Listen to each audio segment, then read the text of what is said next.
औज़ुबिल्लाहिमिनश्शैतानिर्रजीम बिस्मिल्लाहिर्रहमानिर्रहीम क़ाल रब्बि इश्रह ली सदरी व यस्सिर ली अमरी वहलुल उक़दतम मिन लिसानी यफ़क़हू क़ौली सदक़ल्लाहुल अज़ीम। Very warm welcome on another session of 26 modules for the betterment of, for the grooming of students of universities to face the challenges in industry and society. So our today's topic is basically related to the faculty members and faculty members, what type of faculty members required to groom these type of students. So a brief introduction, a brief session. हम इसमें सिर्फ headlines की बात कर सकते हैं क्योंकि हमारा टाइम 1 घंटे का है, लेकिन हम उसके जो बेसिक कॉन्सेप्ट्स हैं, बेसिक जो कुछ रूल्स हैं, कुछ पैरामीटर्स हैं, कुछ SOPs हैं, वो आज हम ब्रीफली शेयर कर लेंगे और इंशाल्लाह उसके बाद माशाल्लाह फैकल्टी मेंबर्स खुद से समझदार होते हैं, लेकिन वो बहुत सारी चीज़ों को इग्नोर कर रहे होते हैं, बहुत सारी चीज़ों को मैनेज नहीं कर रहे होते। तो ये जो प्रेजेंटेशन है ये कोविड से पहले की है, लेकिन आप देखेंगे कि इसमें कोविड से पहले भी और कोविड के बाद भी जो सिचुएशन अराइज हुई है उसका हमने बड़ा डीपली डिस्कस किया हुआ है, बड़ा जिक्र किया हुआ है उसका। तो क्वालिटी ऑफ ए टीचर, ये मैं प्रेजेंटेशन आपको भिजवा दूंगा, आप इसमें देख सकते हैं कि एक पूरी नेशन जो है वो डिपेंड करती है अपने सिटीजन के ऊपर कि उसके लोग कैसे हैं। अल्टीमेटली लोगों से नेशन बनती है। The quality of its citizen depends not exclusively but in critical measure upon the quality of their education system. अगर आपने किसी कौम को या किसी नेशन को तबाह करना है तो उसका एजुकेशन सिस्टम तबाह कर दीजिए, आपका पूरा जो स्ट्रक्चर है उस नेशन का वो क्लैप्स कर जाएगा, वो गिर जाएगा। और अभी बाय एंड लार्ज हम अगर देखें तो हमारा जो एजुकेशन सिस्टम है उसके अंदर बहुत ज़्यादा रिस्ट्रक्चरिंग की ज़रूरत है। The quality of there teaching, there education depends more than upon any other single factor upon the quality of their teachers. These words of the American Commission on Teacher Education cannot be overemphasized. As the Ministry of Education document Challenge of Education, a policy perspective 1985 की बात हो रही है.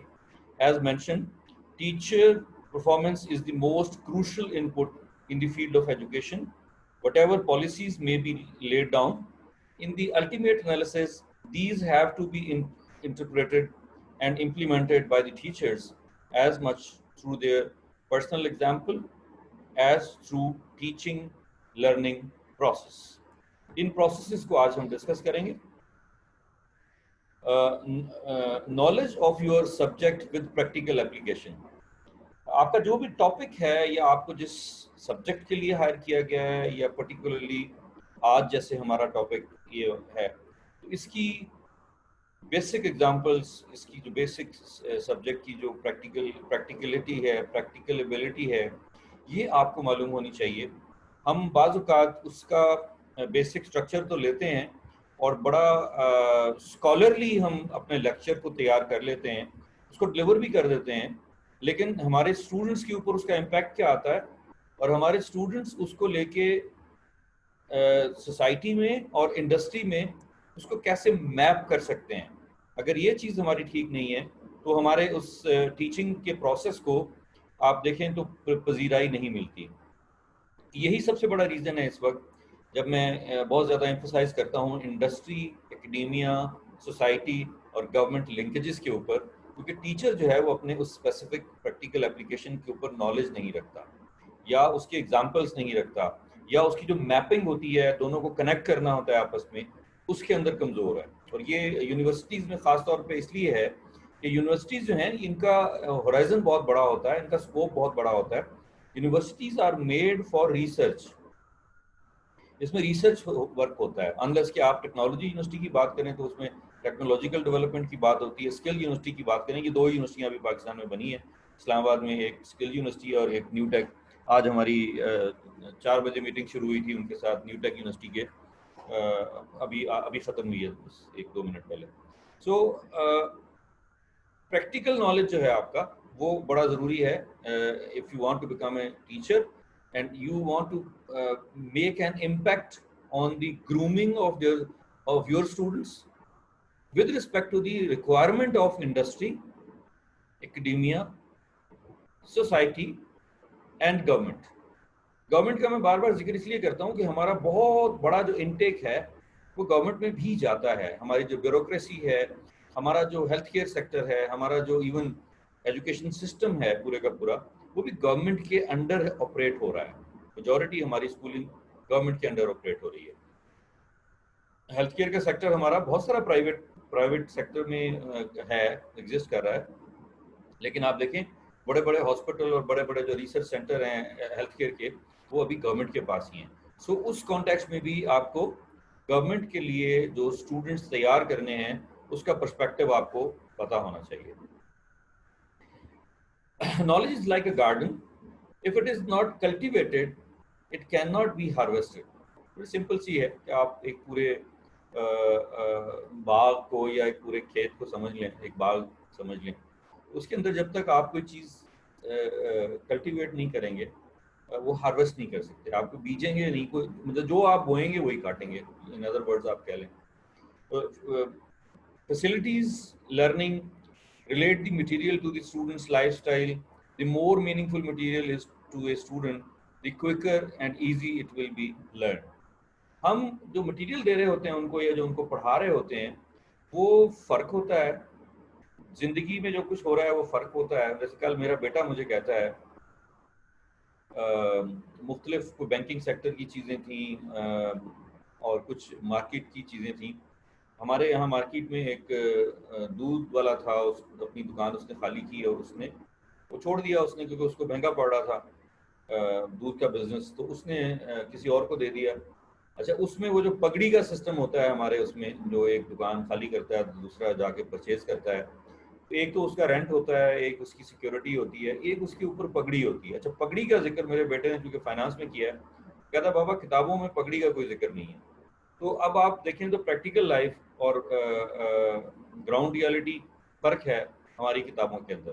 तो अगर हम पाकिस्तान में finance पढ़ा रहे हैं तो हमें पाकिस्तान की फाइनेंस में इस चीज़ को भी अकोमोडेट करना चाहिए, करना पड़ेगा। तो ग्राउंड रियलिटी की एग्जांपल्स आपके प्रैक्टिकल एग्जांपल्स और आपकी जो बुक्स हैं, यूनिवर्सिटी का जो आपका टॉपिक है या नॉलेज है, उसके साथ मैच करनी चाहिए। Knowledge is power. आप जब एज ए टीचर अपने किसी ऑब्जेक्टिव को शेयर करते हैं अपने स्टूडेंट के साथ, तो नॉलेज आपके पास होना चाहिए। अगर नॉलेज होगा तो आप अपने कॉन्टेक्स्ट को या अपने पर्सपेक्टिव को, अपने विजन को, या जो आप कहना चाह रहे हैं वो आप थरोली कह सकते हैं। अदरवाइज आप खोखली बातें कर रहे होंगे और उसको मैप नहीं कर पा रहे होंगे आप प्रैक्टिकल लाइफ के साथ। Be a good learner and teach others to learn. सबसे पहले आप खुद अच्छे लर्नर बनिए और उसके बाद आप टीच कीजिए दूसरों को अच्छा लर्नर बनने की।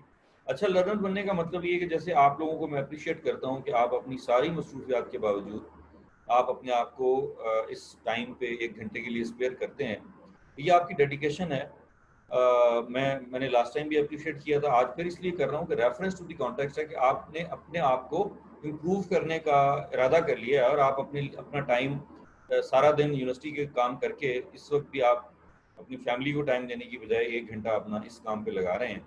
That needs your seriousness, that shows your seriousness, जिसकी की ज़रूरत है ताकि आप अपने आप को इम्प्रूव कर सकें, शार्पन कर सकें to execute the day to day challenges of your teaching, of your institution, जो भी है, यूनिवर्सिटी, कॉलेज, स्टूडेंट्स।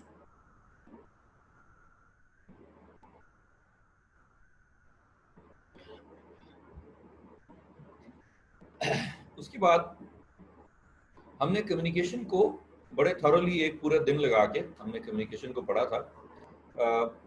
यहाँ भी वही कम्युनिकेशन मकसूद है, लेकिन स्टूडेंट और टीचर की जो कम्युनिकेशन है वो बड़ी कॉर्डियल होनी चाहिए, बड़ी वेल डिफाइंड होनी चाहिए, रिफाइंड होनी चाहिए, वेल कनेक्टेड होनी चाहिए। उसमें जिस तरह हमने उसमें फिजिकल एस्पेक्ट भी देखे थे, हमने उसमें मॉरल एस्पेक्ट भी देखे थे, हमने स्पिरिचुअल एस्पेक्ट भी देखे थे उसके। अगर 8 पंखे चल रहे हों एक क्लासरूम में और बगैर माइक के या बगैर साउंड सिस्टम के आप अपनी क्लास कर रहे हों तो मुश्किल होगा। तो मैंने ये हल किया हुआ है उसका मेरे पास चूँकि साउंड सिस्टम सारा अवेलेबल है, तो मैं अपना एक बैग अलग से रखता हूँ। मेरे पास 2 इस साइज़ के छोटे-छोटे 2 स्पीकर्स हैं, जो कि मेरे लैपटॉप में लग जाते हैं। तो जब मैं कभी इस तरह की यूनिवर्सिटी में जहाँ मुझे इत्तेफ़ाक होता है, तो मैं हैंडीकैप नहीं होता। अब मज़े की बात ये है कि ₹1200 का माइक है, जो तकरीबन 5 मीटर की केबल के साथ है।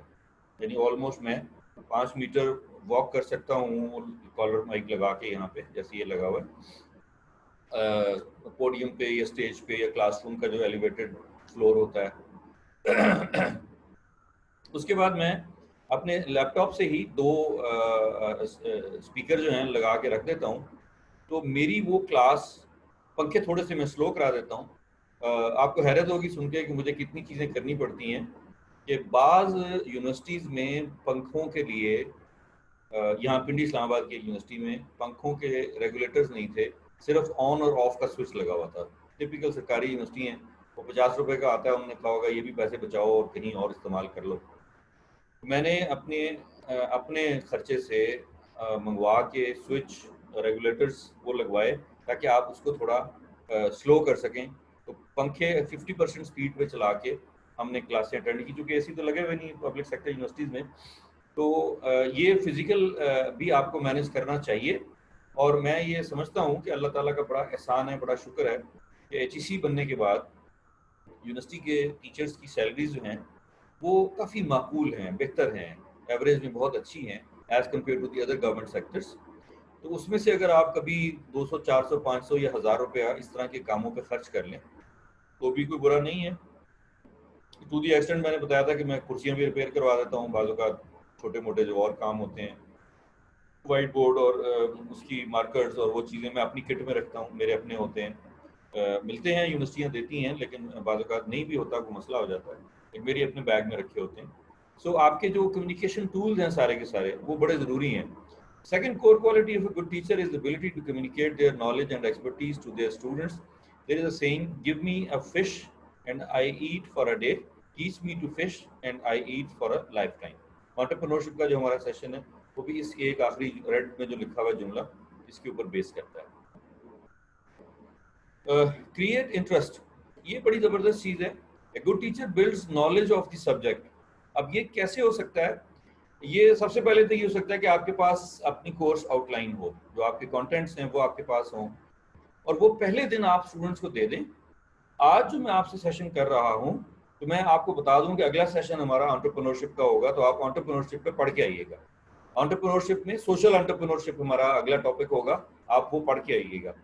आप सोशल एंटरप्रेन्योरशिप का इम्पैक्ट ऑन दी सोसाइटी, ये आप पढ़ के आइएगा।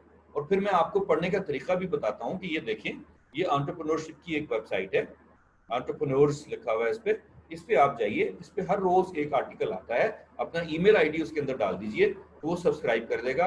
हर रोज फजर के वक्त आपको एक आर्टिकल मिल जाएगा एंटरप्रेन्योरशिप की वेबसाइट से। इसी तरह गाए बगाए आपको शेयर कर देता हूँ, मैं ज़्यादा इसलिए नहीं भेजता, मैंने कहा आप लोग कहीं बोर ही ना हो जाए। मेरे पास रोज 3-4 आर्टिकल्स आते हैं इसी हायर एजुकेशन से रिलेटेड, एंटरप्रेन्योरशिप से रिलेटेड, कंसल्टिंग से रिलेटेड, और इस तरह के जो डिफरेंट चीज़ें होती हैं, फैकल्टी मेंबर्स की डेवलपमेंट के ऊपर होते हैं, डिजिटलाइजेशन के ऊपर होते हैं।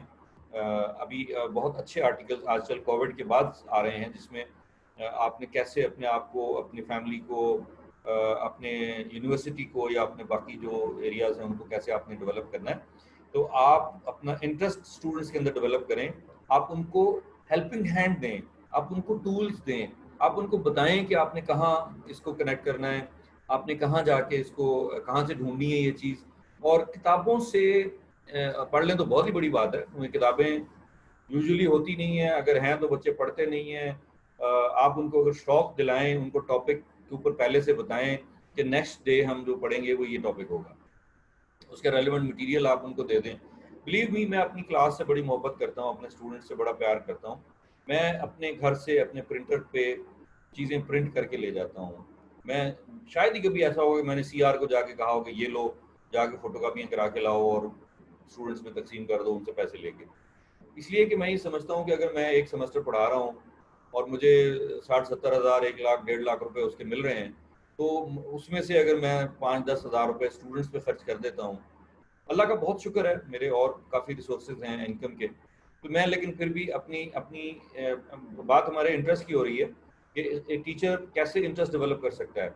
उसके लिए फिर ये है कि आप उनको कम से कम जो आपके टूल्स हैं वो ज़रूर आप उनको दीजिए, ताकि वो अपनी खुशी के साथ, अपनी मर्जी के साथ मोटिवेटेड होके वो आपके साथ पढ़ने लग जाएं, अंडरस्टैंड करने लग जाएं। ठीक है ना? जब ये आप अचीव कर लेंगे तो फिर स्टूडेंट आपके साथ क्लास में डिस्कशन करेगा, 80% स्टूडेंट्स बोलेंगे, 20% आप बोलेंगे, और ये एक्चुअल यूनिवर्सिटी का कल्चर है जिसमें हम रिसर्च वर्क डेवलप करते हैं। ठीक है ना? बेसिक्स हम जरूर अंडरग्रेड में पढ़ाते हैं, लेकिन ग्रेजुएशन में और उसके बाद जो चीज़ें आती हैं वो सारी रिसर्च ओरिएंटेड होती हैं। ठीक है ना? तो आपको इंटरेस्ट डेवलप करना पड़ेगा। Good teacher work hard to make their material relevant. आपको अपना मटेरियल जो है वो अप टू द मार्क, आज की जो मार्केट है उसके मुताबिक तैयार करना है, आज कोविड के बाद आपकी जो मार्केट है उसके मुताबिक तैयार करना है, और फिर आपने अपने स्टूडेंट्स को जाके जब उसको मैप करना है तो स्टूडेंट को समझ आएगा कि यस, ये चीज़ तो हो रही है। यस, आज मैं अगर यूनिवर्सिटी नहीं जा रहा फिजिकली, उसके मुझे ये बेनिफिट्स मिल रहे हैं। जैसे मैंने 5 बेनिफिट आपको बताए थे यूनिवर्सिटी ना जाने से, मतलब टीचिंग फ्रॉम होम या लर्निंग फ्रॉम होम, दोनों कॉन्टेक्स्ट में। अगर स्टूडेंट ये बिलीव कर ले कि यार मेरे 5,000 रुपये बच रहे हैं महीने के, तो वो 5,000 रुपये मैं अगर इंटरनेट पे, अच्छा इंटरनेट और अच्छी चीज़ें और अच्छे लैपटॉप, अच्छी गैजेट्स, अच्छी स्क्रीन पे खर्च कर लूँ, 5,000 रुपये महीना, जैसे 6 महीना जा रहा है अभी हमारा कोविड के लॉकडाउन की वजह से, तो 6 मंथ में 30,000 रुपये हमने बचाए हैं जो कि खर्च होने थे। तो वो क्या 30,000 रुपये हमने इंडल्ज कर लिए। जैसे मैंने माइक खरीदे हैं, मैंने ये रिंग लाइट खरीदी है, मैंने ये कैमरा खरीदा है, स्टैंड खरीदे हैं, दूसरा स्टैंड खरीदा है, एक और माइक खरीदा है, बहुत अच्छा माइक है। तो ये सारे जो रिकॉर्डिंग के मैंने सामान खरीदे हैं, ये आप समझ लें कि मेरी बचत है, मेरी फ्यूल की बचत है, टाइम की बचत है, कपड़ों की बचत है। मैं अगर कहीं जाता था तो लंच करता था, या कोई भी चीज़ होती है। तो आपने स्टूडेंट के अंदर इंटरेस्ट डेवलप करना है कि आप अगर पढ़ रहे हैं तो उसका क्या फ़ायदा है। Interest is the mother of the attention. अगर इंटरेस्ट नहीं है तो बड़ा मुश्किल हो जाएगा कि आप अपने, हम अक्सर ये जुमला इस्तेमाल करते हैं कि आजकल स्टूडेंट्स टीचर्स की रिस्पेक्ट नहीं करते। आई एम रियली सॉरी, हो रहा है, लेकिन मैं इस पर एग्री नहीं करता। मैं उस शख्स को टीचर नहीं समझता जिसकी स्टूडेंट रिस्पेक्ट नहीं करते। मेरा ये फिलॉसफी, इसलिए कि आपने रिस्पेक्ट खुद करानी होती है। उसका तरीका क्या है कि मैं अपने स्टूडेंट्स की खुद रिस्पेक्ट शुरू करता हूँ। मैं इंतहाई इज्जत से, इंतहाई एहतराम से, बहुत अच्छे अल्फाज में, बहुत अच्छा खूबसूरत नाम जो है मेरे स्टूडेंट का, मैं उनका बहुत अच्छी टोन में अपने स्टूडेंट का नाम लेता हूँ। अगर मुझे याद है, मैं हमेशा आप कह के बुलाता हूँ अपने स्टूडेंट को, तुम कह के नहीं बुलाता कभी। ठीक है? मेरी टोन बड़ी हम्बल होती है, मैं बड़े प्यार से उनको, और मैं यूजुअली बेटा कह के बुलाता हूँ। मतलब बेटी है या बेटा है, मेल है या फीमेल है, मेरे स्टूडेंट यूनिवर्सिटी के, इवन एमबीए के भी हैं, तो मैं उनको बेटा कह के बुलाता हूँ, by virtue of my age and my relation, मेरा जो जेस्चर है। सफ़ेद बाल हैं मेरे, तो मैं, मेरे बच्चे भी उनसे बड़े हैं बल्कि। तो आपने रिस्पेक्ट एक्सटेंड करनी है from day 1 in the class. जैसे मैं जाके पहले दिन कहता हूँ कि बेटा मुझे आपकी अटेंडेंस की ज़रूरत नहीं है, मुझे मसला नहीं है, मेरी तरफ से आप बेशक क्लास अटेंड ना करें, बिकॉज मैं ज़बरदस्ती क्लास अटेंड कराने के हक़ में नहीं हूँ। मुझे, आपने अपनी अटेंडेंस को खुद मैनेज करना है, जिससे आप क्वालिफाई करेंगे to sit in the exam. जो कि रूल्स हैं, थोड़े बहुत हमें रूल्स रखने पड़ते हैं, यूनिवर्सिटी टू यूनिवर्सिटी वेरी करते हैं। कहीं 75% अटेंडेंस है, कहीं 80% है, कहीं 85% है, लम्स में 90% है। 90% अटेंडेंस ना हो तो वो कोड ही नहीं करते, 95 करती बल्कि वो। इसलिए कि हर लेक्चर, जैसे आज का लेक्चर जो है वो डॉक्टर साइमा बतूल ने अटेंड नहीं किया, तो ये लेक्चर उनका रह जाएगा। ये लेक्चर वो कभी भी कोप अप नहीं कर सकती अनलेस कि वो ये हमारी तो चले फॉर्चुनेटली अब रिकॉर्डिंग भी मिल जाती है कि वो पूरा लेक्चर रात को बैठ के सुन लें और उसको रिज्यूम कर लें, और क्वेश्चन आंसर जो होंगे वो भी उनको मिल जाएंगे। तो आपको अपने स्टूडेंट्स के रिस्पेक्ट करनी है। Good teachers have a deep stated concern and respect for the students in the classroom. Treat every student with the equal respect. ये मेरी दूसरी आपको की पॉइंट है आज। हम यूजुअली ये करते हैं कि क्लास में कुछ ब्रिलियंट स्टूडेंट्स को हम एक्स्ट्रा ऑर्डिनरी फेवर देना शुरू कर देते हैं। जो बाकी स्टूडेंट हैं वो फॉर ग्रांटेड ले लेते हैं कि ये तो टीचर ही 4-5 स्टूडेंट के लिए है, हम तो ऐसे चुंगे में बैठे हुए हैं। आज के बाद आपने हर स्टूडेंट को इक्वल रिस्पेक्ट देनी है।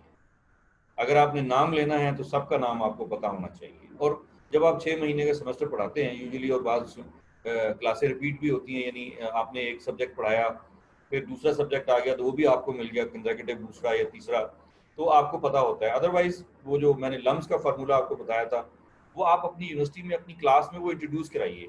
आप उनके A4 साइज पे नेम प्लेट बनवाइए प्लास्टिक कोटिंग में, और करवा के एक सैंपल बना के ले जाइए, और स्टूडेंट्स जो हैं वो अपने डेस्क के ऊपर उसको रख लें, ताकि उन आपको पता चले कि ये स्टूडेंट्स कौन सा है। इंशाल्लाह आगे जो यूनिवर्सिटियाँ बिल्ड हो रही हैं नई, उनके अंदर हम ये क्लासरूम जो है थिएटर स्टाइल में बनवा रहे हैं, ओवल शेप में बनवा रहे हैं, स्टेप बाय स्टेप हैं।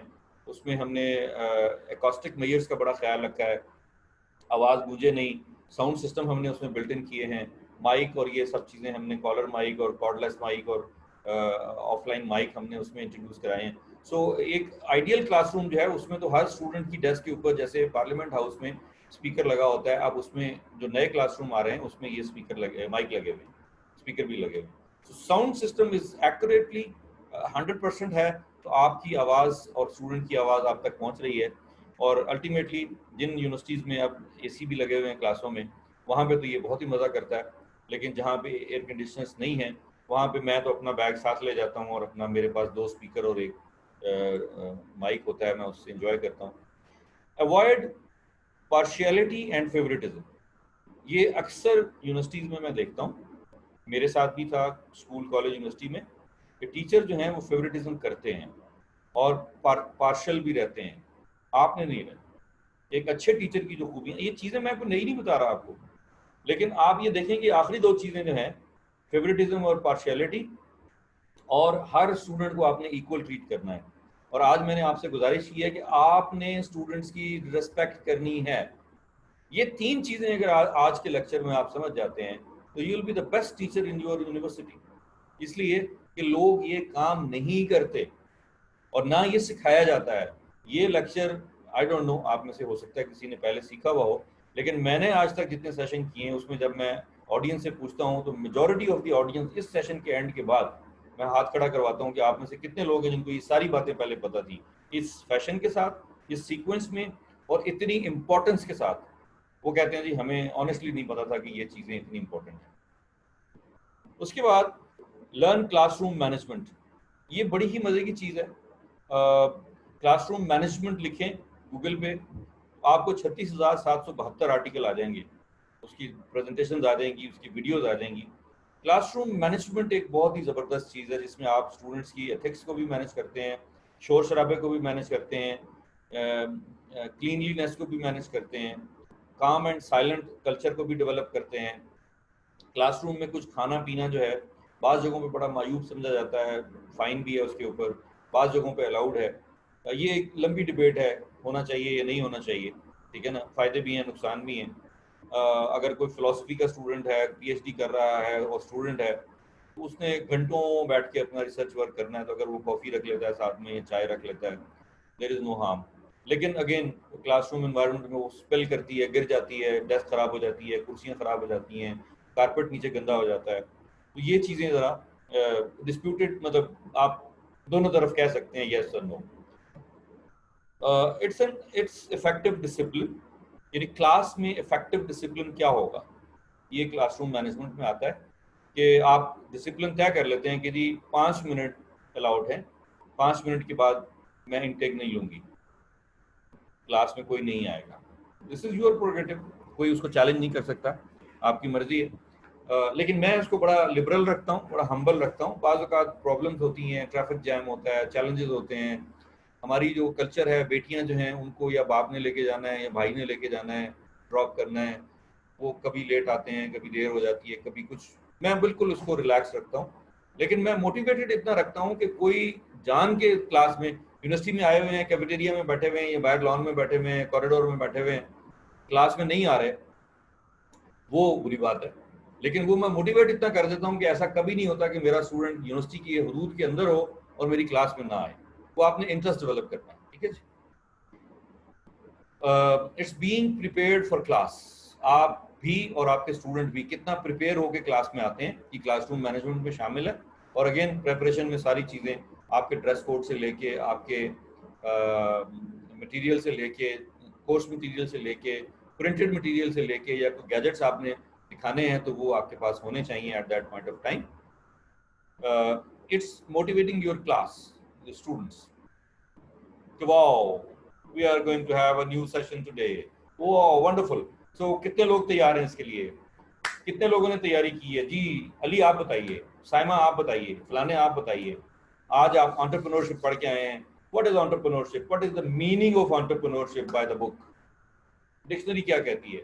आप बताइए, आप बताइए. What is the difference in entrepreneurship and a business? ठीक है ना? तो आप क्लास को बिल्कुल अपने साथ लेके चलते हैं तो कोई बच्चा, मुझे 100 की क्लास दे दें, बच्चा सोएगा नहीं बीच में. इसलिए आप उनके मतलब की बात करते हैं, आप उनको समझ आने वाली बात करते हैं, आप उनको समझाने वाली बात करते हैं, तो फिर कोई आपसे दूर नहीं रह सकता. It's providing a safe comfortable learning environment. यानी आप हर लिहाज से सेफ भी हैं, मतलब किसी बच्ची को कोई तकलीफ ना हो, कोई प्रॉब्लम ना हो कि कोई उसको छेड़ रहा है या टॉन्ट कर रहा है, या कोई लड़के आपस में आपने देखा होगा कि लड़ रहे होते हैं, बाज़ औक़ात थोड़ा वो बदमाशी भी हो रही होती है. ये छोटी इलाकों में मैंने देखा है कि जट बरादरी, गुज्जर, राई, फलाना ढमकाना, ये बड़ा चल रहा होता है. आपने अपने स्टूडेंट्स को इस तरह ट्यून करना है कि वो इन चीज़ों से बाहर निकल जाए. आप उनको बताएं कि ये चीज़ें गेट से बाहर हैं. यूनिवर्सिटी के अंदर आप आ जाते हैं तो आप एक लर्नर हैं, आप एक स्कॉलर हैं, और स्कॉलर की ये अजमत होती है, स्कॉलर की ये शान होती है वगैरह. उस पर आप उसको लेके चलें. It's building your student self esteem. आप सेल्फ रिस्पेक्ट पैदा करें, सेल्फ स्टीम पैदा करें अपने स्टूडेंट में, इंटीग्रिटी पैदा करें कि बेटा आपसे अच्छा, आपसे सच्चा, आपसे मुखलिस, आपसे ईमानदार, आपसे नेक. और मैं तो बच्चों को ROI निकाल के देता हूँ कि आपके घर वालों ने अब तक 1.5 करोड़ रुपया आपके ऊपर खर्च कर दिया जब से आप पैदा हुए. अब आप क्या काम करेंगे कि आप उनका 1.5 करोड़ रुपया वापस भी कर दें और फिर कुछ उनको प्रॉफिट भी देते हैं उसके ऊपर. पूरी कैलकुलेशन करके बताता हूँ. डे 1 से जो आप पैम्पर इस्तेमाल करते हैं, जो फीडर आप इस्तेमाल करते हैं, जो चूसनी आप इस्तेमाल करते हैं, जो आपके दूध के डब्बे आते हैं, जो सेरेलैक आता है, जो फेरेक्स आता है आपका, वहाँ से लेके और आज तक जो आपके ऊपर खर्चे हुए हैं, जितनी क्लासें आपने पढ़ी हैं, उसकी जितनी फीसें दी हैं, इसमें माँ बाप की मोहब्बत और उनकी जो रातों को जागना, आपकी तकलीफ़ें, वो शामिल नहीं है. उसका जो उन्होंने मुदावा किया या नींदें अपनी कुर्बान की हैं, उसके पैसे शामिल नहीं हैं. तो जब मैं अपने बच्चों को सिखाता हूँ कि बेटा ये कुर्सियाँ भी आपकी हैं, ये टेबल्स भी आपके हैं, ये डेस्क भी आपके हैं, ये पंखे भी आपके हैं, ये स्विच भी आपके, शीशे तोड़ देते हैं बच्चे, उसके कार्विंग कर रहे होते हैं डेस्क के ऊपर बैठ के. तो मैं उनको बताता हूँ कि ये आपके वालिद साहब का जो टैक्स का पैसा है, ये उसी से बनते हैं. ये शीशे भी उसी से लगे हुए हैं, ये खिड़कियाँ दरवाजे भी सारे, ये बिजली का बिल भी हम उसी से देते हैं, आपकी फीसें भी आपके वालिद साहब के टैक्स से आती हैं. दोनों सूरतों में आपका अपना नुकसान है. बैठना तो आपने है, मैंने तो खड़े होकर लेक्चर देना 3 घंटे 2 घंटे, ठीक है ना. तो इसी तरह फिर मैं जो पोडियम होता है, मैं फिर सफाई करवाता हूँ. यकीन कीजिए कि मेरे बच्चे, मेरे स्टूडेंट, पूरे डिपार्टमेंट की, नमल में मैंने एक क्लास ली, मैंने बच्चों को इतना मोटिवेट किया कि उन्होंने पूरे नमल के उस डिपार्टमेंट को, मैनेजमेंट साइंस डिपार्टमेंट को वाइट वॉश किया खुद से. जहाँ जहाँ दीवारें ख़राब थी, जितने कुर्सियाँ मेज़ें उसके ऊपर बच्चे वो बना देते हैं, उन्होंने उसको रब करके, साफ़ करके, दीवारें साफ़ करके, हैंडल टूटे हुए थे 2-3 वो लगाए, स्विचेस ख़राब थे. बच्चों ने अपने जेब खर्च से पैसे करके 6,000 रुपये उन्होंने खर्च किए और उन्होंने सारा डिपार्टमेंट सही कर दिया. मैंने बहाउद्दीन ज़िक्रिया यूनिवर्सिटी में कॉमर्स डिपार्टमेंट है, उसमें ये एक्सरसाइज करवाई थी. तो आपको एक पूरा कमांड होनी चाहिए अपनी पूरी स्टूडेंट्स के ऊपर, उस पूरे ग्रुप के ऊपर, कि वो आपको कैसे सपोर्ट करते हैं, आपने उनसे क्या काम लेने हैं. सेल्फ स्टीम और सेल्फ इंटीग्रिटी जो है आपकी, वो लाजमी होनी चाहिए. It's being creative and imaginative in daily lessons. हर दफ़ा क्रिएटिविटी होनी चाहिए और इमेजिनेटिव होना चाहिए. आप इमेजिन करवाएंगे स्टूडेंट को कि आप अपने ऑफिस में बैठे हैं पास आउट होने के बाद, और आपके पास गाड़ी भी है और आप एक बहुत अच्छा एग्जीक्यूटिव करियर अपना अपना रहे हैं. Is it good? और आप 10 साल 5 साल जॉब ढूंढने में लगा देते हैं, इसलिए कि आपकी जॉब जो आपने ढूंढनी है वो आपको नहीं मिल रही है. There is a huge gap between the skill set you are having and the degree you are having and the requirement in the market. दोनों के दरमियान में गैप है. This is our responsibility as a teacher to minimize that gap. और वो उस सूरत में होगा कि जब हम खुद भी मार्केट की सुन-गुन लेते रहेंगे, मार्केट वालों के साथ बैठेंगे, इंडस्ट्री के साथ बैठेंगे, इंडस्ट्री चैंपियंस जो हैं, HR के हेड जो हैं, उनको हम अपने दफ्तर में बुलाएंगे अपने डिपार्टमेंट में बुलाएंगे, अपने स्टूडेंट के साथ बैठाएंगे, एक लेक्चर हम उनका करवा देंगे कि और उनको इंडस्ट्री में किस तरह की चीज़ों की ज़रूरत है, बच्चों के अंदर क्या खूबियाँ उनको चाहिए, ठीक है ना, तो ये चीज़ें डेवलप होती हैं। Why classroom management important? Satisfaction or enjoyment in teaching and dependent upon leading students to cooperate. आपने ऐसा रिस्पेक्टेबल कल्चर डेवलप कर देना है कि आप भी इंजॉय करें। मतलब मेरे 3 घंटे ऐसे पूरे होते हैं कि मुझे पता ही नहीं चलता क्लास में, बाहर टीचर खड़ी होती हैं आगे दूसरे सेशन की, अगले लेक्चर की, या बच्चों को होता है सर हमने लैब करनी है, सर हमने जाना है, या वो कुछ चीज़ होती है, लेकिन बच्चे बोलते नहीं है जब तक मेरा सेशन खत्म। बाद अगर 5-5, 10-10 मिनट, 15-15 मिनट ऊपर हो जाते हैं।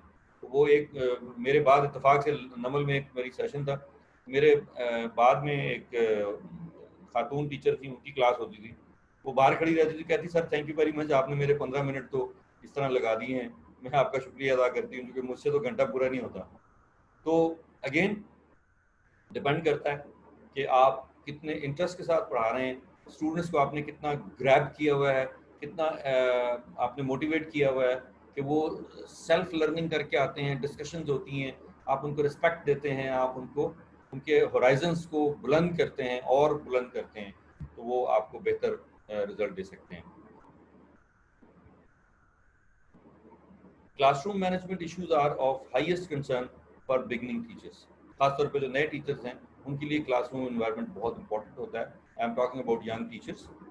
Techniques for better classroom control, focus attention on entire class. पूरी क्लास के ऊपर अपनी अटेंशन जो है वो रखें। आप देखें यहाँ जो बच्चे बैठे हुए हैं, वो हर बच्चा जो है बिल्कुल टीचर की तरफ फोकस करके देखे। Silence can be effective. Direct your instruction so that students know what is going to be happening, क्या होना है, अब इसके बाद क्या दिखाएंगे, इसके बाद क्या क्लासरूम में क्या एक्टिविटी होगी, क्या सब लोग अपनी प्रेजेंटेशन दिखाएंगे, सब लोग इसके ऊपर डिस्कशन करेंगे, 2-2, 3-3 मिनट की डिस्कशन करेंगे, वगैरह वगैरह। वॉल अराउंड द रूम, मैं तो मूव करता हूँ, मेरे पास अगर माइक होता है तो वो कॉलर माइक कॉर्डलेस होता है, या अगर वैसे बात करनी होती है तो मैं क्लास में मूव करता हूँ, एंड तक आता हूँ जाता हूँ। और मेरी यूजुअल जो सेशंस होते हैं वो मेरे पास वो अपना प्रेजेंटर भी होता है, अगर मल्टीमीडिया भी चल रहा है तो मैं वॉक करते हुए भी उसको चेंज कर देता हूँ, स्लाइड्स को मैंने अपना खरीद के अपने बैग में रखा हुआ है। ये आपके, आप समझ लें कि आप एक सिपाही हैं और आपके पास ये बंदूक की तरह आपके पास टूल्स हैं। अगर ये टूल्स आपके पास नहीं होंगे, मेरे पास 3-4 कलर के मार्कर होते हैं, अपने बोर्ड मार्कर मैं अपने रखता हूँ, इसलिए कि ये मेरे टूल्स हैं और जितने खूबसूरत तरीके से मैं अपने टूल्स इस्तेमाल करूंगा, मेरी क्लास, मेरे स्टूडेंट्स मेरी रिस्पेक्ट करेंगे और मैं खुद भी अपने आप को एक रिस्पेक्ट दूंगा कि मैं बहुत अच्छा डिलीवर कर रहा हूँ। ठीक है ना? अपने ऊपर इन्वेस्टमेंट कीजिए, ये अपने गैजेट्स के ऊपर इन्वेस्टमेंट कीजिए, अपने टूल्स के ऊपर इन्वेस्टमेंट कीजिए। ठीक है ना?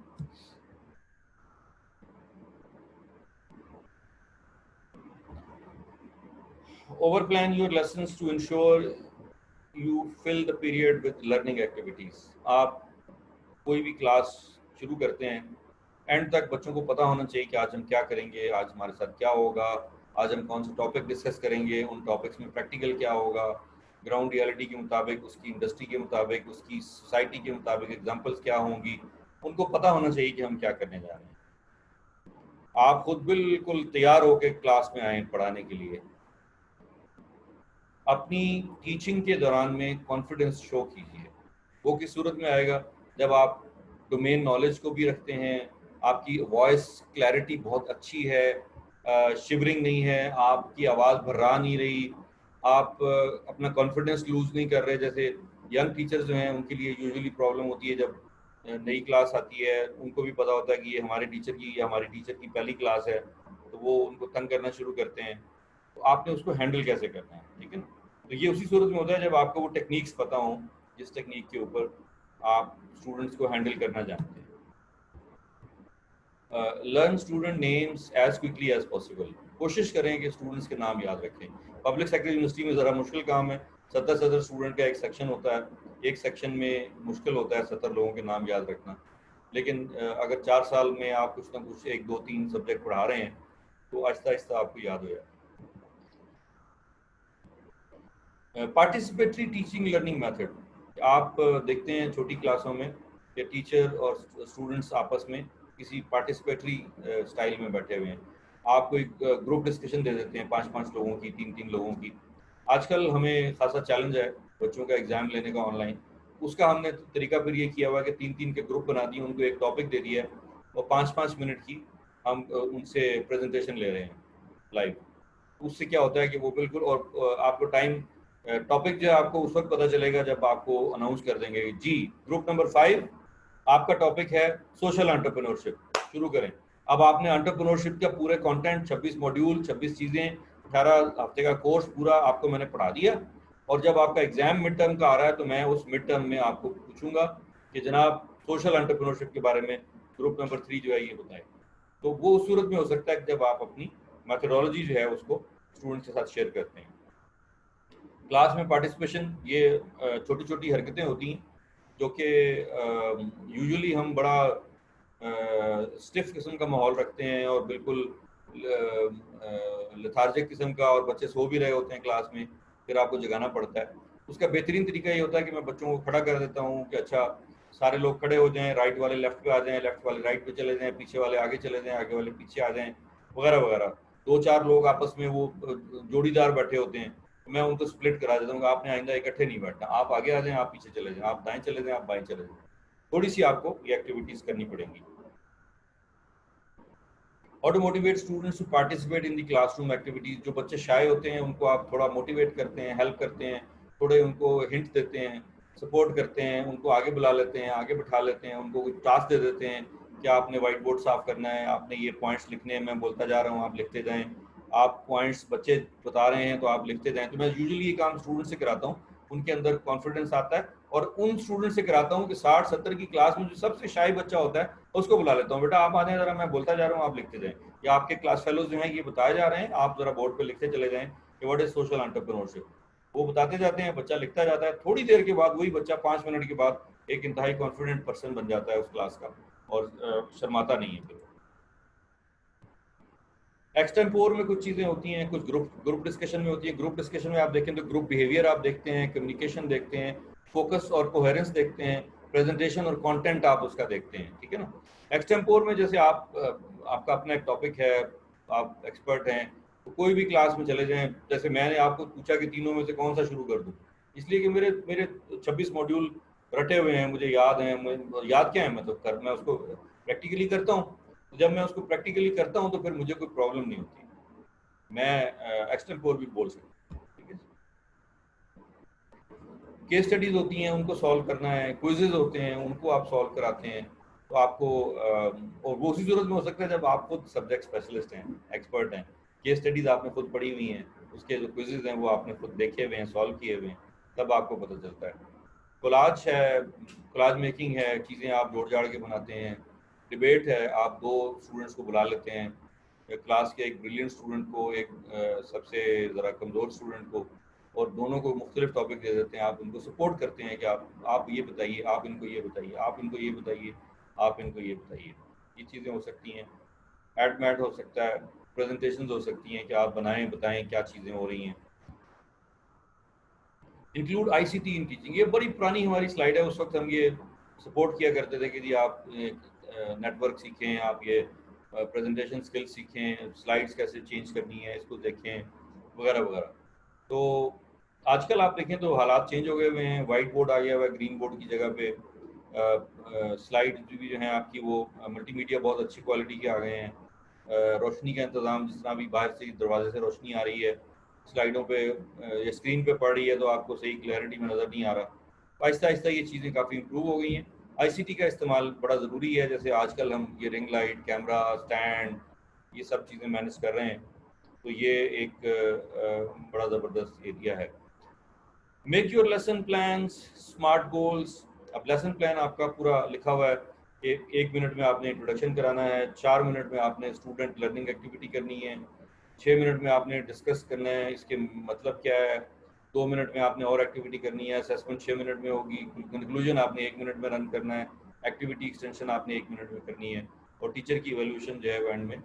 ये सब चीज़ें आप अपनी टाइम लाइन में सेट कर लेते हैं कि मुझे इतने टाइम में ये चीज़ें डिलीवर करनी है।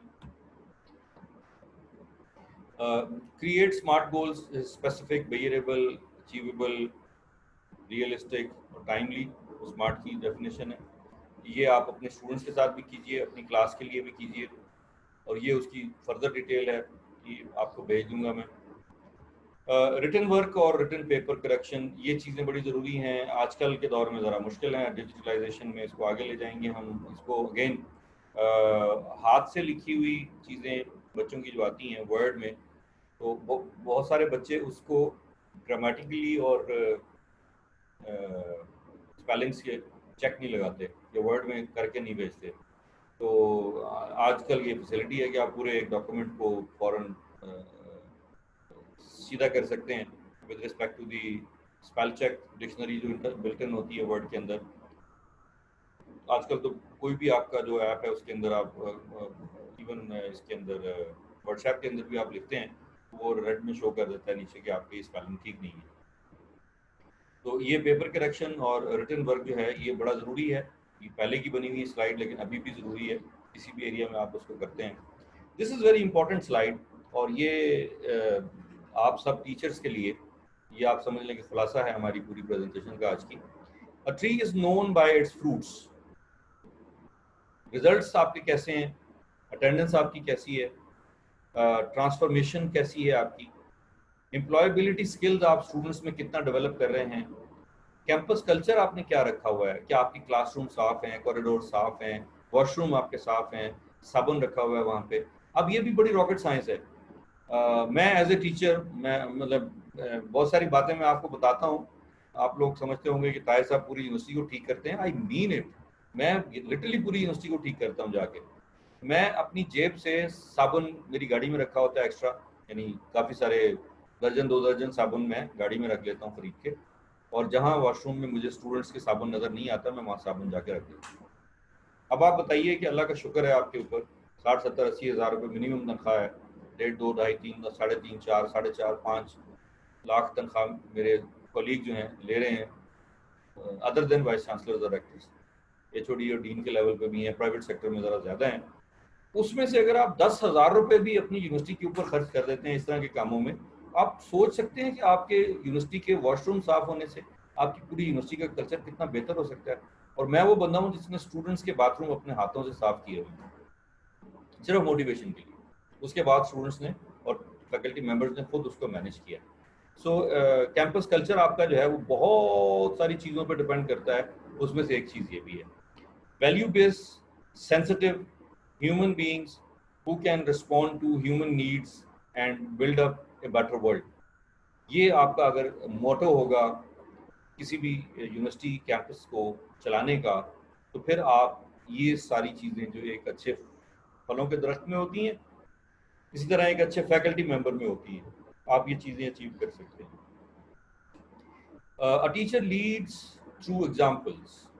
आप एग्जाम्पल दीजिए, पूछिए, बताइए, शेयर कीजिए, और एग्जाम्पल भी कोशिश कीजिए कि लोकल हों। मेरी सबसे बड़ी जो सक्सेस है वो ये है कि मैं कोशिश करता हूँ कि अपने साथ हुए हुए वाक़यात शेयर करूँ, या अपने कल्चर के वाक़यात, पाकिस्तानी यूनिवर्सिटीज़ के वाक़यात, पाकिस्तानी रेलवे के, पाकिस्तानी PIA के, पाकिस्तानी कंपनीज़ के, पाकिस्तानी SME सेक्टर के चैलेंजेस जो हैं उनको मैं शेयर करूँ। कंक्लूजन इसका ये है कि the mistake of a doctor lies buried in grave, the mistake of an engineer lies cremated in bricks, the mistake of the lawyer lies in lies, लेकिन mistake of a teacher is reflected on the nation। अगर teacher गलती करेगा, पूरी nation जो है, पूरी जो आप कौम है उसके अंदर नजर आएगी। अगर ये चीज़ें आप समझ जाएं तो ये एग्जैक्टली ऐसी हैं जैसे कुम्हार जो है वो बर्तन बनाता है, और वो जिस शेप को देना चाहता है, आप देखें वही चक होता है उसका, वही मिट्टी होती है, वही हाथ होते हैं। कभी वो लोटा बना रहा होता है, कभी वो हांडी बना रहा होता है, कभी ग्लास बना रहा होता है। तो वो एक टीचर जो है उसके पास अल्लाह सुब्हाना ताला ने इतनी अथॉरिटी दे दी है, उसको इतना बड़ा ओहदा दे दिया है कि वो स्टूडेंट्स को जिस शक्ल में चाहे मोल्ड कर सकता है, जिस बर्तन में चाहे वो उस गारे को कन्वर्ट कर सकता है। Exactly, I mean it. मैंने अल्हम्दुलिल्लाह ये सारी चीज़ें अचीव की हैं अपने स्टूडेंट्स को उनकी मर्जी। आपका मकसद क्या है कि आपका स्टूडेंट जो है वो बेसिकली एक पत्थर का एक स्लैब है बहुत बड़ी सारी, या एक पत्थर का टुकड़ा है, आपने तराश के उसके अंदर से जो फालतू चीज़ें हैं उसको हटा देना है और एक खूबसूरत सा मुजस्मा तराश जैसे मुजस्मा बनाता है, आपने अपने स्टूडेंट को उसमें से एक खूबसूरत शक्ल में ला के दुनिया के सामने, इंडस्ट्री के सामने, सोसाइटी के सामने प्रेजेंट करना है। तो ये खूबियाँ हमारे यहाँ नहीं है अनफॉर्चुनेटली। हम उस पत्थर को समझते हैं कि ये तो पत्थर है, इसमें तो कुछ नहीं हो सकता और इसमें से मैं क्या निकालूंगा। जबकि वो एक मुजस्मा साज को पूछता है एक बंदा कि यार तुम इतने अच्छे मुजस्मे कैसे बना लेते हो। उसने कहा भाई मैं कुछ नहीं बनाता, ये तो ऑलरेडी बना हुआ होता है उसके अंदर, मैं सिर्फ उसमें से जो फालतू मिट्टी होती है या फालतू पत्थर होता है मैं वो हटा देता हूँ थोड़े से और शैनी से। अब आप खूबसूरती का अंदाजा लगाएं कि वो कह रहा है। स्टूडेंट भी, honestly I am telling you, every student is a unique. आपकी 70 की क्लास में कोई स्टूडेंट जो है वो गाउदी नहीं होता, कोई वो नालायक नहीं होता, कोई एवरेज नहीं होता, ना मेंटली तौर पे हो कोई। मैं आपको गारंटी करता हूँ अल्लाह ताला ने जिस वो बच्चा किसी एक चीज में वीक है, अगर कॉमन सेंस में वीक है तो उसकी बहुत सारी और सलाहियतें अल्लाह सुब्हाना ताला ने बहुत बढ़ा के दी हुई होती हैं उसको। तो आपने उन सारी सलाहियतों को उजागर करना है इस कुम्हार की तरह। Knowledge is the best eraser in the world for disharmony, distrust, despair, and the endless physical decisions of a man.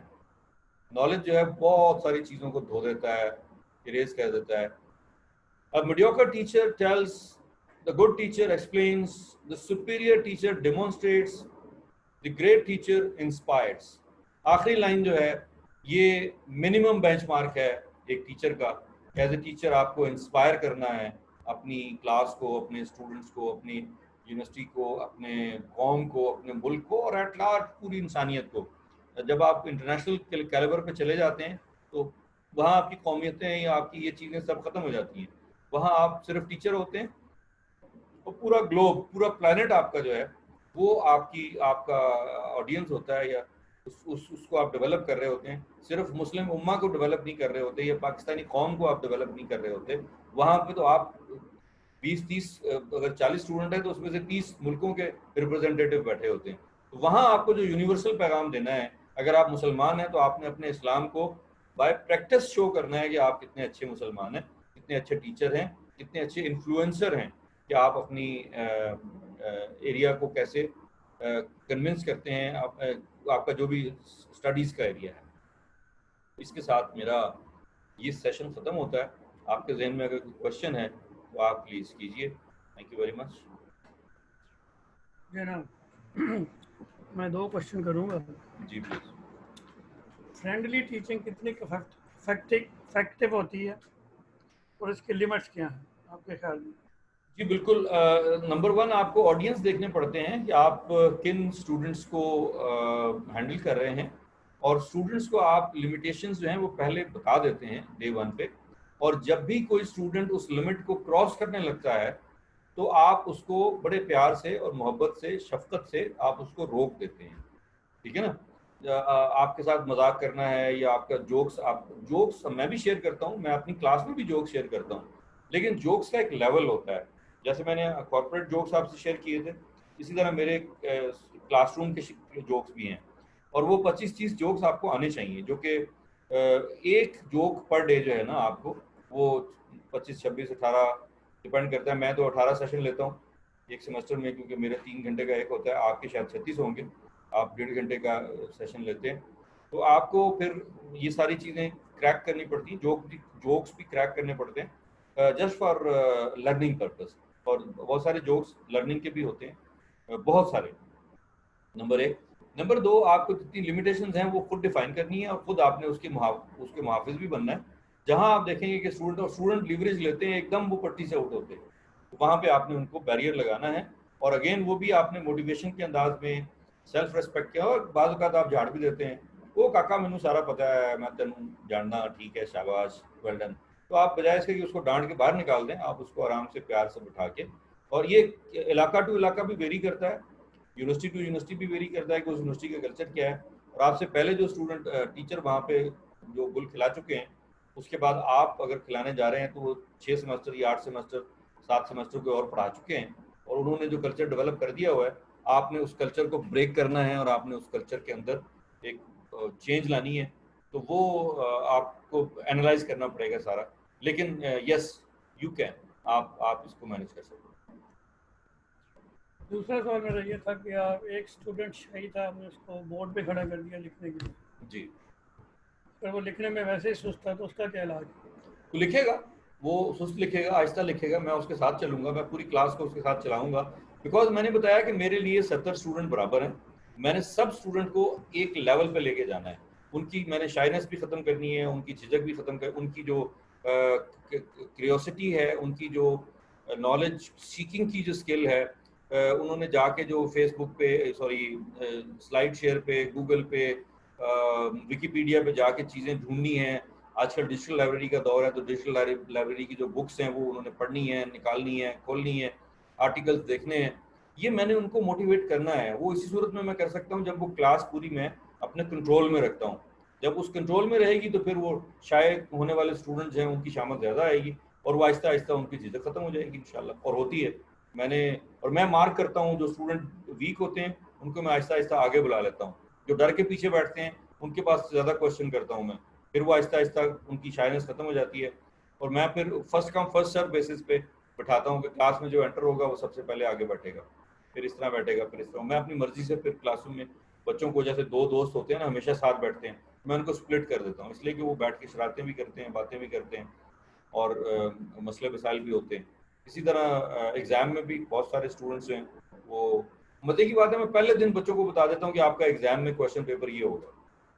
उसके बाद मैं कहता हूँ यार अब तो पढ़ लो, नालायक से नालायक जो पब्लिक सेक्टर यूनिवर्सिटी होती है उसके अंदर। और फिर उनको मैं 18 दिन में, 18 दिन होते हैं मेरे टोटल, 3 घंटे का मेरा सेशन होता है, तो मैं उन 18 हफ्तों में उन बच्चों को उन पूरे 18 कोर्सेज में से गुजार देता हूँ, और इसी तरह गुजार रहा हूँ जैसे मैं आपसे बात कर रहा हूँ। मैं कोई चीज़ बुकिश नहीं पढ़ाता वहाँ पे उनको, मैं सिर्फ डिस्कशन करता हूँ। मैं कहता हूँ आर्टिकल आप खुद पढ़ेंगे, चैप्टर आप खुद पढ़ेंगे, कल पढ़ के आएंगे, नेक्स्ट टाइम पढ़ के आएंगे, और फिर आपसे मैं डिस्कशन करूँगा क्लास में। तो ये तरीके जो है ना आपको वो बच्चों की शाइनेस ख़त्म करने के लिए होते हैं। फिर मैं उनको पूछता हूँ अच्छा आपने पढ़ी थी किताब, उस किस पेज पे थी, आपके पास किताब है, आप मुझे दिखाएं आपने कहाँ पढ़ी है। वो बच्चा फिर उसको पता होता है कि मुझसे किसी वक्त भी कोई सवाल पूछा जा सकता है, तो वो पढ़ के आता है, अलर्ट होके आता है, देख के आता है। और आहिस्ता आहिस्ता आहिस्ता आहिस्ता 2-4 बच्चे होते हैं जो मिड तक चलते हैं बड़े मुश्किल से, बड़े थके हुए होते हैं, लेकिन मिड तक फिर मैं उनको चला लेता हूँ, मिड में मैं उनको सपोर्ट करता हूँ।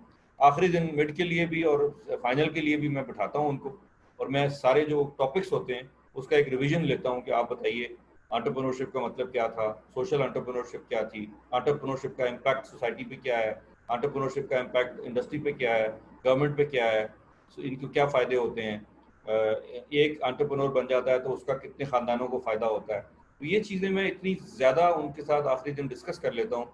अगले दिन जब पेपर होता है तो उनको कोई मुश्किल नहीं होती वो पेपर में। और मैं कहता हूँ आपने कोई रटा नहीं लगाना, मुझे कोई सीक्वेंस में चीज़ें नहीं चाहिए, आपकी जो मैं क्वेश्चन कर रहा हूँ टू द पॉइंट उसका जवाब दें। और मैं बड़े थॉरोली पेपर चेक करता हूँ बैठ के। मैं पेपर चेक करने को भी वो बड़ा मुश्किल काम होता है, लेकिन मैं एंजॉय करता हूँ। जिस तरह बर्तन धोना बड़ा मुश्किल काम होता है, लेकिन शोहरों के लिए उसको एंजॉय करना होता है, तो इसी तरह पेपर चेक करने में भी बड़े बेहतरीन तरीके से आप, क्योंकि आपने एवेल्युएशन बड़ी अच्छी करनी होती है, क्योंकि मेरी अपनी क्रेडिबिलिटी का मसला होता है। और बाद यूनिवर्सिटियों में मेरे 2-3-4 पेपर किसी दूसरे टीचर से भी चेक कराए जाते हैं कि इन्होंने जो पेपर चेक किए हैं इनका जो मार्किंग सिस्टम है वो भी ठीक है या नहीं ठीक है, ठीक है ना। तो उस कॉन्टेक्स्ट में ये सारा कुछ करना चाहिए। जी, एनी अदर क्वेश्चन? साइमा साहिबा आपके जहन थैंक यू में वेरी कोई मच। क्वेश्चन आए? नहीं सर, कोई क्वेश्चन नहीं है। कोई फायदा नहीं हुआ आज के लेक्चर का, इसका मतलब? नहीं सर, ऐसी बात नहीं है। अच्छा, काफी कुछ सर इसमें मैं प्रैक्टिकली अपनी क्लास में यूज करती हूँ, मतलब अपने टीचिंग स्टाइल में। जैसे आपने कुछ बातें की, मोटिवेशन की भी की, और सर ये शाय बच्चों के साथ ये बोर्ड वाला काम एग्जैक्टली मैं करती हूँ। और दो जो फ्रेंड्स बैठे होते हैं और जो क्लास में काफी मतलब डिस्टरबेंस भी पैदा कर रहे होते हैं, उनकी बातें हंसी खत्म नहीं होती, तो वो भी उनको भी अलग करना, पिछले बच्चों को आगे बिठाना, क्योंकि वो बिल्कुल इसलिए पीछे बैठते हैं कि वो तवज्जो ना दे सकें और वो अपने ही रूटीन में लगे रहें। तो ये सर काफी कुछ मैं प्रैक्टिस करती हूँ। बट मेरा सर एक मतलब कंफ्यूजन रहती है, वो ये होती है सर कि university to university environment different होता है बच्चों का। मतलब शायद वो एडमिनिस्ट्रेशन का डिफरेंस होता है, क्योंकि मैंने एक ही शहर में 2 यूनिवर्सिटियों में पढ़ाया हुआ है सर। तो सर उसकी मुझे नहीं समझ आती कि और सबसे पहले सर एज अ टीचर हमें अपना रोल भी समझना हम लोगों को चाहिए। एज अ टीचर हमें अपने रिस्पॉन्सिबिलिटीज, अपने लिमिटेशंस क्लियर रखनी चाहिए। तो कुछ ब्लेम नहीं करी, बट सर कुछ हमारे कोलीग्स होते हैं जो कि स्टूडेंट्स के साथ कुछ मतलब बियॉन्ड फ्रैंकनेस और ये वो, जी उनको जी थोड़ी रियायत ज़्यादा ये चीज़ें सर, वो फिर जो ऐसे टीचर्स होते हैं जो थोड़ा क्लासरूम के एनवायरनमेंट को क्लासरूम रखना चाहते हैं, स्टूडेंट और टीचर रिलेशन को स्टूडेंट टीचर रिलेशन रखना चाहते हैं, उसमें प्रॉब्लम्स आती हैं। उसमें काफ़ी चीज़ें फिर हम लोगों को ठीक करनी पड़ती हैं। जी, कुछ वक्त में हम कर सकते हैं, कुछ टाइम हम नहीं कर सकते। तो ये मेरा एक हमेशा क्वेश्चन भी रहता है, और मुझे इस चीज़ को मतलब मुझे पसंद नहीं सर ये चीज़ के, मतलब ये जो हमारे कुछ कोलीग्स होते हैं, फेलोज होते हैं, जो इस तरह का एनवायरनमेंट स्टूडेंट्स में पैदा कर देते हैं, या स्टूडेंट्स को थोड़ा सा ज्यादा फ्रैंक कर लेते हैं। सर स्टूडेंट स्टूडेंट होना चाहिए, उतनी फ्रैंकनेस होनी चाहिए जितनी एक टीचर और स्टूडेंट को सूट करे। और जैसे सर कह रहे थे फ्रेंडली टीचिंग का, मैं उस पे मेरा जो पॉइंट ऑफ व्यू ये है सर कि हमें स्टूडेंट को इतना जितना हम उनसे फ्रैंकनेस बर्दाश्त कर सकें उतनी हमें उनसे फ्रैंकनेस रखनी चाहिए, एक लिमिट होनी चाहिए। अगर हम उसको क्रॉस नहीं करते सर, स्टूडेंट कभी भी क्रॉस नहीं करता। अगर हम एक लिमिट तक रहते हैं ना बच्चे से, जिस हद तक मजाक करते हैं, जिस हद तक, स्टूडेंट हमेशा उतना करता है सर। बिल्कुल। कोई एक आध हो जाता है एक्सेप्शनल केस जो इधर उधर हो जाए, अदरवाइज उतना उनको पता होता है कि इस टीचर के साथ कितना हमने फ्रैंक होना है, कितनी किस हद तक बात करनी है। तो सर ये मेरा थोड़ा एक्सपीरियंस भी था, और ये मेरा मतलब माइंड में ये सारा सुनते वक्त जो बातें थी वो मैंने आपसे शेयर की। बिल्कुल थैंक यू सही, सर। बिल्कुल सही, थैंक यू वेरी मच। और कोई ऐसी चीज़ जो आपको आज इसमें नई लगी हो या कोई भी नहीं लगी?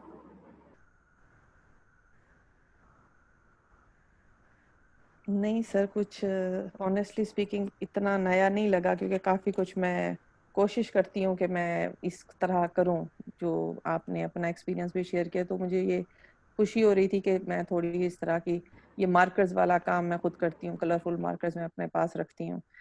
स्टूडेंट्स को ट्रीट के लिए मैं खुद उनको कोशिश होती है, समटाइम्स आइसक्रीम खिला दी, समटाइम्स इस तरह कुछ, मतलब बिल्कुल। कोशिश होती है सर के आप बच्चों को अपनी थोड़ा मोटिवेट रखें।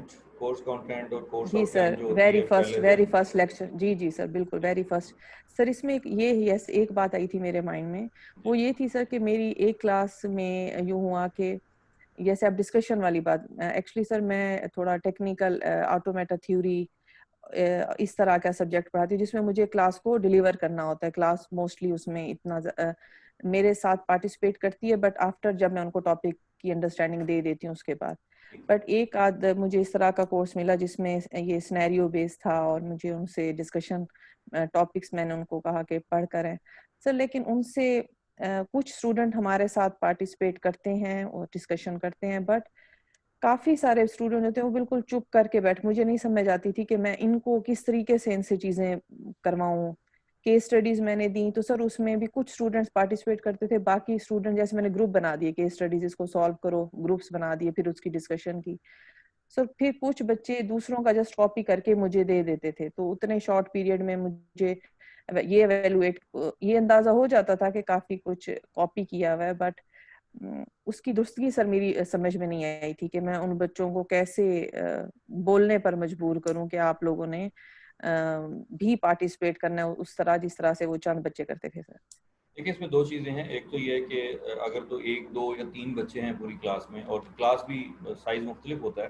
बैरियर यूनिवर्सिटी में सिर्फ 25 बच्चों का एक सेक्शन होता है, फास्ट में 50 का होता है, और एरिड एग्रीकल्चर में, मैं इस्लामाबाद की बात कर रहा हूँ जहाँ मैं जाता हूँ, यहाँ पे 60-70 बच्चों का एक सेक्शन होता है। तो अगर 25 बच्चों का सेक्शन है तो उसमें एक आध बच्चा ऐसा होगा। और यूनिवर्सिटी टू यूनिवर्सिटी भी वेरी करता है। अब जैसे फास्ट में बच्चे बहुत ज़्यादा स्ट्रगल के बाद, कंपटीशन के बाद, बहुत सारे टेस्ट दे के फिर मेरिट बनता है, तो फिर वो 50 बच्चे सेलेक्ट होते हैं।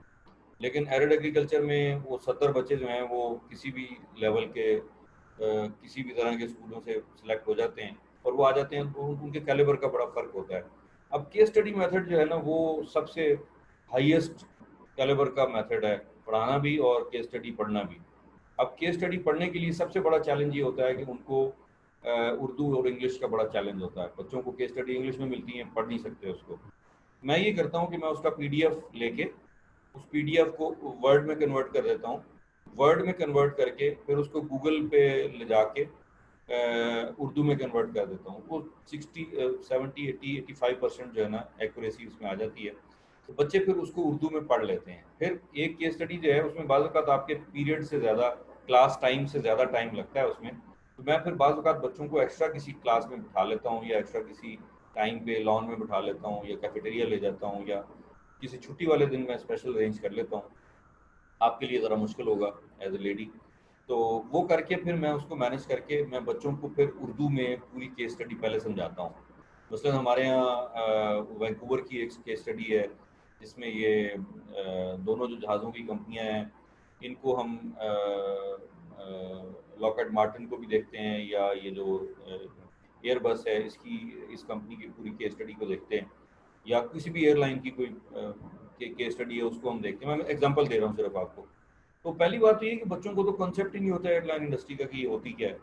फिर आप उसकी केस स्टडी देख रहे हैं और केस स्टडी में आप सिर्फ एक एलिमेंट देखना चाहते हैं कि आपने कॉस्ट कटिंग कैसे करनी है, ठीक है ना। तो पहले तो आपको फिर वही बात है कि बच्चों के अंदर पूरा केस स्टडी मेथड क्या है, अगर आप पहले दिन इसके ऊपर आधा घंटा लगा दें कि ये मेथड क्यों हम चूज़ कर चुके हैं और इसकी क्या बेनिफिट्स हैं। फिर आप उनको बताएं कि अगर आप सब लोगों को लम्स में एडमिशन मिल जाए या आपको MIT में एडमिशन मिल जाए और आपको स्कॉलरशिप मिल जाए तो आप में से कितने लोग हैं जो जाना चाहेंगे, सारे हाथ खड़े कर देंगे। फिर आप पूछते हैं उनसे कि अच्छा आपके ख्याल में आप जिस तरह के कपड़े यहाँ पहन के आते हैं इसी तरह के कपड़े पहन के आप लम्स चले जाएंगे या इसी तरह के कपड़े पहन के आप MIT चले जाएंगे। तो by and large majority of the students कहेंगे कि नहीं सर, हम ज़रा अच्छे बन ठन के या साफ़ सुथरे थोड़ा बहुत अपने ड्रेस पे करेंगे, जूते पॉलिश करेंगे, कोई हेयर स्टाइल अपना दाढ़ी शाड़ी बना के जाएंगे, बच्चियाँ भी इसी तरह अपना कुछ, मैंने ये करके देखा है कि जी हम इम्प्रूव करेंगे। मैंने कहा अच्छा ये बताएं कि अगर लम्स में आप बैठे हों, मतलब फ़ीस आपने दी हुई है आपके ख्वाजा फरीद यूनिवर्सिटी की या एयर यूनिवर्सिटी की या किसी भी, और आपको मैं लम्स ले जाता हूँ और आपका एडमिशन वहाँ पे कर देता हूँ एक बस में बिठा के, तो आप वहाँ पे क्लास में जो आपकी पार्टिसिपेशन होगी वो इसी तरह की होगी या फ़र्क होगी। तो बच्चे कहते हैं जी फ़र्क होगी, हालांकि उनको पता नहीं होता, कभी गए नहीं होते वहाँ पे, लेकिन अजम्पशन होती है कि लम्स की केस स्टडी या लम्स की जो है वो मेथडोलॉजी क्या होगी। तो फिर मैं उनसे पूछता हूँ कि अच्छा आपके ख्याल में लम्स में कैसे पढ़ाया जाता होगा। फिर मैं उनको लम्स की, क्योंकि मैं लम्स में पढ़ा के आया हूँ, फिर मैं लम्स की उनको एग्जांपल देता हूँ कि लम्स में ऑल्दो के क्लासरूम को ऑडिटोरियम कहते हैं, साउंड सिस्टम बहुत अच्छा होता है, एकॉस्टिक मेयर्स होते हैं, सबकी नेम प्लेटें सामने लगी होती हैं, फिक्स टाइम होता है, टॉपिक पहले दिया हुआ होता है, बच्चे डिस्कशन करते हैं उसके ऊपर। तो मैंने कहा यार कल हम जो है अगला सेशन जो है वो हम लम्स में बैठ के करेंगे। और बखुदा मैं ऑनेस्टली आपको बता रहा हूँ, मैं नमल में था, तो नमल में मैंने जब ये किया तो मैंने नमल में उस क्लासरूम के बाहर एक A4 साइज के प्रिंटर पे प्रिंट करके लगा दिया कि ये लम्स है, लम्स का ये ऑडिटोरियम है, उस ऑडिटोरियम में हम ये वाली केस स्टडी जो है ये पढ़ने जा रहे हैं। बच्चों को मेंटली एलिवेट कर दिया। मैंने कहा अब आपने लम्स की तरह बिहेव भी करना है आज, तो कहा अब नेक्स्ट सेशन में आपने लम्स के लिए जो कपड़े आप अच्छे पहन के जाएंगे वो आप पहन के आएंगे। वो पहन के आए, हम बैठे वहाँ पे, हमने डिस्कशन शुरू की, हमने बिल्कुल लम्स के स्टाइल में, तो हमने ये उनको बच्चों को मैंने बताया कि बेटा ये हमारा माइंडसेट है कि हम अपने आप को डीवैल्यू कर लेते हैं, नमल में बिठा लेते हैं, ये ख्वाजा फरीद यूनिवर्सिटी में ले आते हैं कि लम्स तो नहीं है ना, ये MIT तो नहीं है ये। तो अगर आपको MIT हो तो फिर आप भी तो अपने आप को एलिवेट करेंगे ना, यस आप भी तो पढ़ के आएंगे ना, यस आप भी तो केस स्टडी मेथड को पढ़ेंगे, आप उसकी कोई यूट्यूब पे वीडियो देखेंगे। तो मैंने कहा ये आप ख्वाजा फरीद यूनिवर्सिटी में क्यों नहीं कर सकते। जब मैंने ये नमल में, जब लिटरली फिर ये हुआ कि वो बच्चे जो है ना नेक्स्ट टाइम भी वो जो पेपर होता था उसको टेप कर देते थे वहाँ पे, सर आज हम लम्स में पढ़ेंगे, तो फिर हम लम्स में पढ़ते थे। बच्चों ने अपने आप को एलिवेट किया। नमल के वो बच्चे माशाल्लाह आज बड़ी अच्छी सी पोजीशन पे काम कर रहे हैं।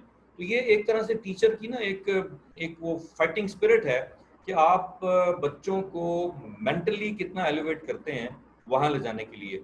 और मैं जो फैकल्टी मेंबर्स के साथ डिस्कशन करता हूँ, मेरी 3-5 दिन की वर्कशॉप्स, ये जैसे अभी तो हम 1 घंटे में पढ़ रहे हैं ना, ये मैं 5 दिन में पढ़ाता हूँ। और एक एक चीज़ को हम टूल्स के साथ, ट्रिक्स के साथ, इवन जोक्स पूरे के पूरे जो हैं वो मैं आपको दे देता हूँ। ये जोक्स भी आपने क्रैक करने हैं पूरे 18 हफ्तों के अंदर। उसके बाद जब आपका स्टूडेंट है वो, उसको टाइम ही नहीं होता कि वो क्लास में कोई शरारत करे, उसको टाइम, क्योंकि क्रिएटिविटी इतनी बढ़ा देते हैं आप मतलब आप कभी अपने बच्चों को हो सकता है इतवार बाजार ना लेके गए हो, मैं MBA के बच्चों को इस्लामाबाद में एक स्टॉल रखा हुआ है इतवार बाजार में, वहाँ पे वो एक पूरा दिन का एक एक्टिविटी होती है MBA के बच्चों की, वो वहाँ एक ड्रेस कोड पहन के आते हैं, टी-शर्ट और जीन्स जॉगर्स पहने होते हैं, और उनसे मैं पूरा दिन वहाँ काम कराता हूँ MBA के बच्चों को। जब वो काम करके शाम को जाते हैं, उनको कहता हूँ उसको आप नोट डाउन करें, अगले दिन क्लास में फिर हम उसको डिस्कस करते हैं कि आपने कल वहाँ दिन गुजारा तो क्या क्या मुश्किलात थी, गर्मी थी, पानी नहीं था, खाने पीने की चीज़ें बड़ी सब स्टैंडर्ड थी, फलाना था, लेकिन बिजनेस अपॉर्चुनिटी थी, बिजनेस किया। अब 15,000 रुपये अगर उस ग्रुप ने कमाए हैं आलू और प्याज बेच के इतवार बाजार में, तो उनको आटे दाल का भाव मालूम हो गया कि यार काम कैसे होता है। फिर उनको ये भी पता चला कि यार अच्छा 15,000 रुपये हमने एक स्टॉल में बिल्कुल डिसऑर्गेनाइज तरीके से कमा लिए। 15,000 का मतलब ये हो गया कि 60,000 रुपये महीने का। तो अगर एक या दो लोग मिलकर एक स्टॉल लेते हैं और उस पर कोई यूनिक किस्म की चीज़ें बेचने शुरू कर दें तो 1 लाख रुपए की सेल हो सकती है महीने की। और ये फिर शुरू करते हैं लोग, फिर ये करते हैं, बेकिंग है, ग्रोसरी है, sabzi.com.pk है, मर्जी.pk है, ठीक है। कल हमने मर्जी.pk का फाइनल किया है, मेरा स्टूडेंट जिसके साथ एक मैंने इस्लामिक यूनिवर्सिटी का प्रोजेक्ट किया था एंटरप्रेन्योरशिप का, तो एक बच्चा काम कर रहा था, अब उसने स्केल अप किया है, उसने मेरी एक वर्कशॉप अटेंड की है कि how to scale up your business, how to jump from services to product. अब उसने जो अपनी ये सर्विस थी ना sabzi.com.pk, इसको प्रोडक्टिफाई कर दिया। प्रोडक्ट क्या बन गई है कि अब हम 100 इस्लामाबाद में 100 फ्रेंचाइज बनाने जा रहे हैं, 100 मुख्तलिफ सेक्टर्स और सब सेक्टर्स और जो टाउन्स हैं उनके अंदर, और वो मल्टीप्लाई होंगे और हर बच्चा जो है वो कम से कम 1 लाख रुपए महीना कमाएगा। एक लंबा मॉडल है ये, लेकिन हमने तय कर लिया है, उसकी पोर्टल बननी शुरू हो गई है, बाकी सारे काम शुरू हो गए। तो इस टोन में जब आप पढ़ाएंगे ना, तो फिर आप ख्वाजा फरीद यूनिवर्सिटी में पढ़ाएंगे या नमल में पढ़ाएंगे, तो आपका स्टाइल लम्स का ही होगा। आपका बच्चा बिजनेस करना सीखेगा, करेगा, सीखेगा नहीं करेगा, ठीक है ना। ये जब तक स्पिरिट आप लोगों के अंदर, फिर रिसर्च करनी है, लोगों के इंटरव्यूज करने हैं। अब यहाँ पे बच्चे क्या करते हैं कि वो बैठ के बना लिया, 250 का अगर सैंपल है लोगों के फीडबैक लेने का, वो आपने वो घर बैठ के 250 बना लिया। अब आप उनको ये रियलाइज कराएं कि अगर आप ये 250 लोगों का इंटरव्यू जाके कर लेते हैं, आप समझ लें कि आपकी डिग्री हलाल हो गई है, आप जस्टिफाई हो गए हैं, आप जाके किसी बड़ी ऑर्गेनाइजेशन में काम कर सकते हैं, ये वाला, ठीक है ना। तो इस कॉन्टेक्स्ट में आपने लोगों को कन्विंस करना है, अपनी क्लास को कन्विंस करना है। Again it's a long topic और हम इसमें और बहुत सारी चीज़ें शेयर कर सकते हैं। आई होप कि आई आंसर्ड योर क्वेश्चन। काफ़ी टाइम हो गया, मगरिब की नमाज भी यहाँ हो गई है, तो नमाज पढ़ लें।